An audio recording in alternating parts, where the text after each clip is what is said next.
Hi, and we're going to look at part 2 of crime and deviance. Now we're carrying on for part 1, and here in part 2 we're going to look at how sociologists classify crime. We're going to touch base on crime statistics and who commits crime, the demographics if you will, and then finally we'll look at a review of the criminal justice system overview. So let's get started. So how do sociologists classify crime? Sociologists categorize crimes based on how they are committed and how society views them. And there's 4 types. There's street crime, occupational or white-collar and or corporate crime, organized crime, and political crime. And we'll begin with, street crime.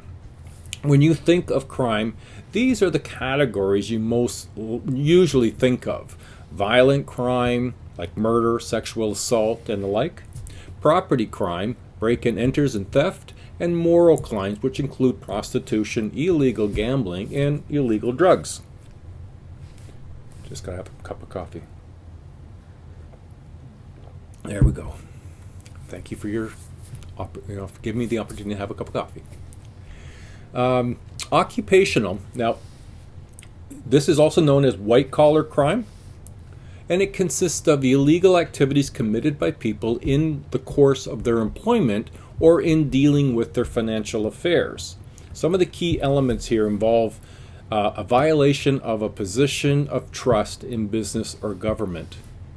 Now, we've seen, at least in Canada and certainly in the United States, an increased awareness of what would be occupational or white-collar crime. Corporate crime, that's the third, illegal acts committed by corporate employees on behalf of corporations with its support. Examples can be antitrust violations, false advertising, infringements on patents, copyrights, and trademarks. Now the costs can be extraordinary. The cost of corporate crime exceeds that of street crime. Tax evasion costs about $30 billion a year in Canada. There was, and you can look this up yourself, a Calgary Bre-X gold mining company. It lost about $5 billion of shareholder dollars. In this investment that they were putting out, a geologist had done what's called salting core samples with gold. So you're taking rocks that you say have gold in it and you're putting gold parts in it to get shareholders to believe that there's a lot of gold to be had here and to put more money into that development when there really wasn't any gold there. Actually, that geologist committed suicide when it became clear that's what they had done. Automobile or computer repair shops doing unnecessary work or charging for it when it was nothing to be done. That's been all kinds of examples of that. Occupational accidents and illnesses were the third leading cause of death in Canada. Some of the causes were unsafe working environments. And that's part of that sort of corporate crime. Some of the problems, well, there's more stigma associated with street crime, and that's one. So corporate crime doesn't get a lot of attention, and it's harder to convict on corporate crime. Then the third grouping is organized crime, and it's a business operation that supplies illegal goods and services for profit. The examples can be drug trafficking, prostitution, liquor and cigarette smuggling, loan sharking, money laundering, large-scale thefts like truck hijacking. Interestingly, truck hijacking is becoming a huge crime. Truckers aren't prepared to have someone stop them at gunpoint and take their load. They will just attach it to another truck and drive away with whatever they've got in their truck. So what are some of the elements? Well, it's not a centrally controlled organization. A lot of these I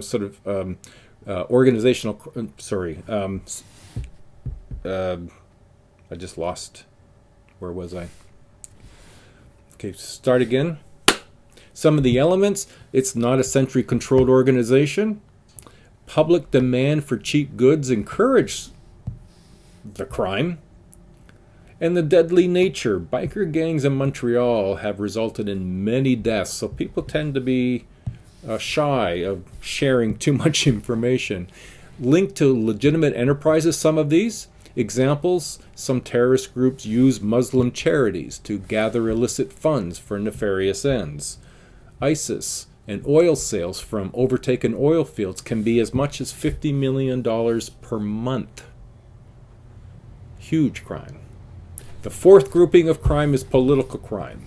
The illegal or unethical acts involving misuse of power by government officials, or illegal or unethical acts perpetrated against government by others attempting to influence or overthrow said government. This can include kickbacks, insider deals, and fraud to benefit themselves. And you may have seen some of this in the news more recently as it relates to the United States and its political environment. Crime statistics, if we move into that, well, the official crime statistics provide important information on crime. However, the data reflects only those crimes that have been reported to police, and that is a huge part.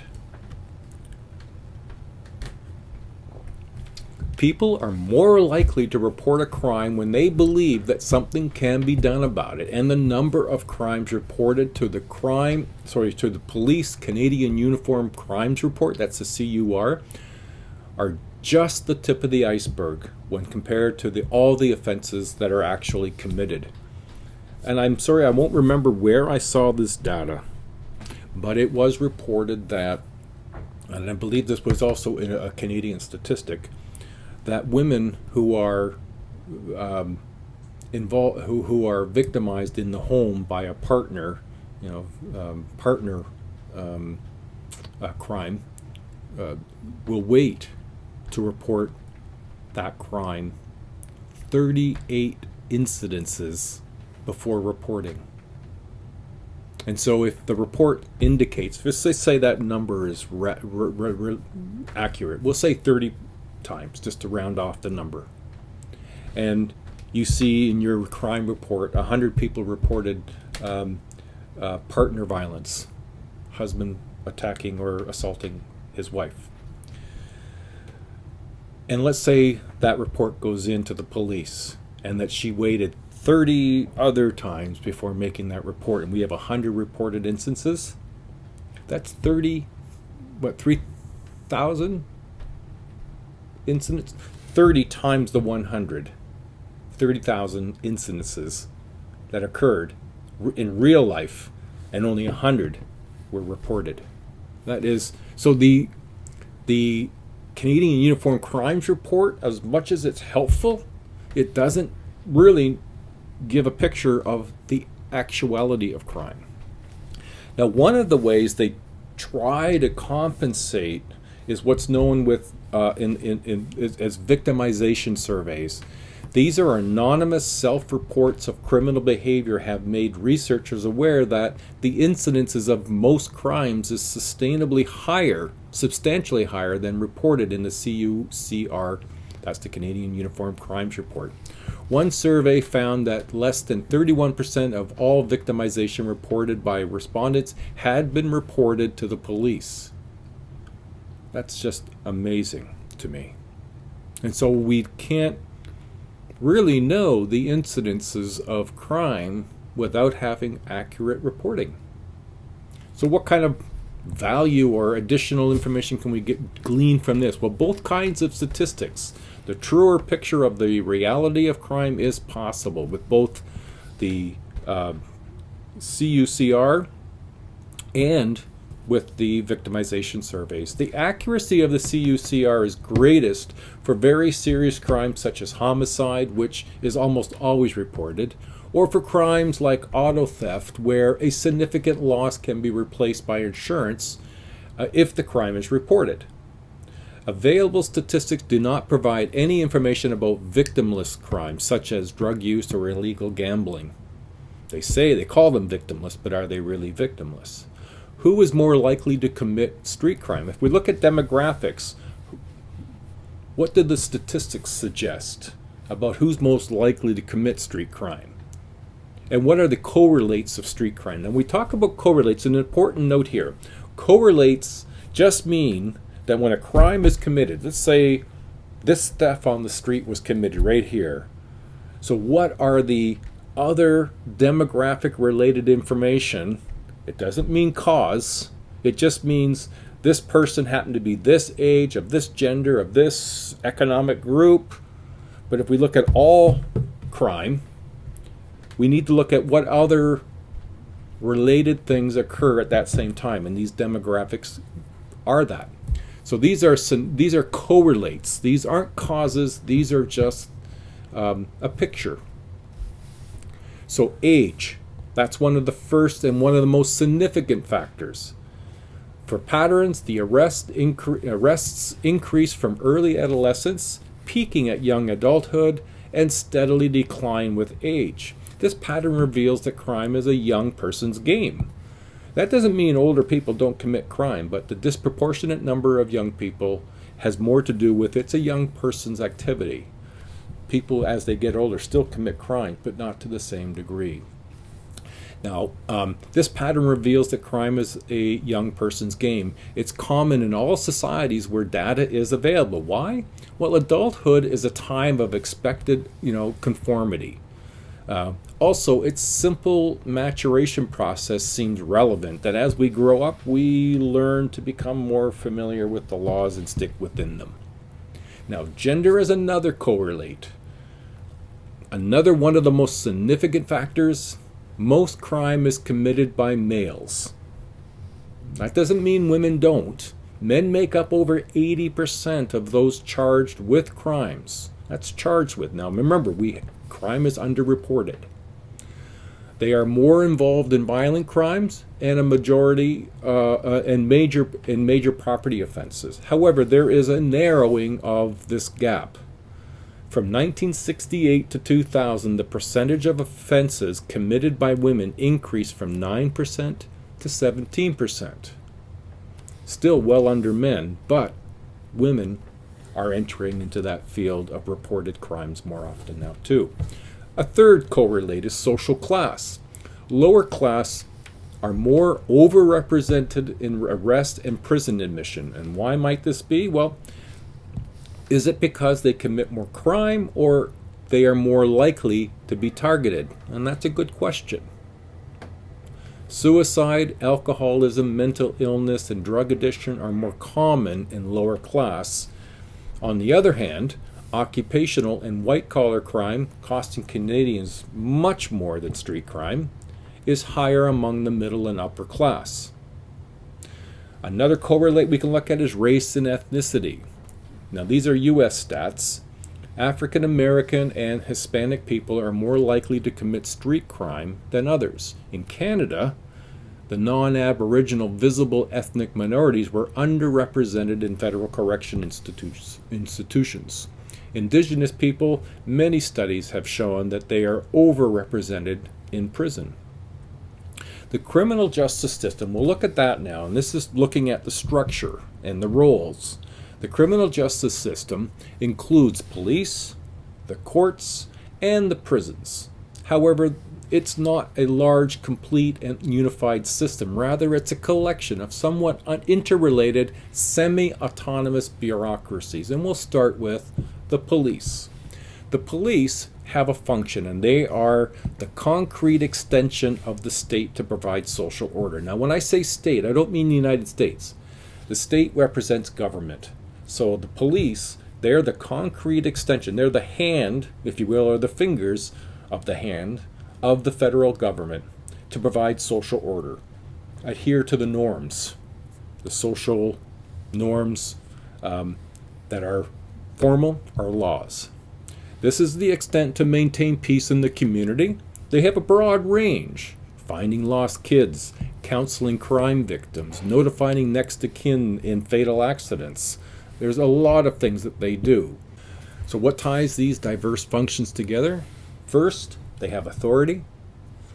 You know when you see, and you know how when you're driving, and you might be doing above the speed limit more than that forgivable range. Maybe you're doing 115 on a highway at 80, and you see a black and white vehicle out ahead of you. What do? You know they have the authority to pull you over. You start slowing down. You might apply your brakes. You see others do the same. It's the awareness of that authority that they can pull you over, charge you, and it can affect your insurance. 2, authority is backed by non-negotiable force. And that's an important element. They can, if the conditions are so, use non-negotiable force. And 3, they have a high degrees of discretion. They don't have to pull a gun at everybody who speeds. They can certainly approach the car. They have a degree of discretion, which is why sometimes you'll get a warning and not a ticket. All right, so that's the police function. Then we have the court. And the court decides the guilt or innocence of those accused of committing a crime. Now, the process is basically adversarial, and what I mean by that is the two lawyers, the defense and the prosecutor, tend to be adversarial. They're fighting against one another to try to convince the jury or the judge of innocence or guilt. So it's adversarial. There's a prosecutor, the lawyer who represents the state or the government. The defense lawyer asserts that the accused or the defendant is innocent. The judge and or jury are the final decision as to the guilt or innocence of the defendant lies with them. Now, there is an alternative approach that's getting more opportunity, more play, is what's called restorative justice. And here it's to seek to return to the focus of the justice system to repairing the harm that has been done to the victim and the community by the perpetrator. So it's a meeting. And the elements in this instance is the involvement of the victim and any other member of the community as active members of the process to reconcile offenders with those they have harmed, and it has a roots in their traditional society. So the whole idea is to find a solution that fits within that individual, the victim, and the community. Now, the third element, police, court, and prison. Prison is the third point, and punishment is the concept. Punishment in this instance is any action designed to deprive a person of things of value, including liberty, meaning you're in jail and you don't have the free liberty to roam about the country because of some of the offenses the person is thought to have committed. Now, we send people to jail for several reasons whose goals may often be in conflict with one another, and one of the first goals is retribution. This is to stop and punish people for their crimes. So that's the retribution part, to punish people for their crimes.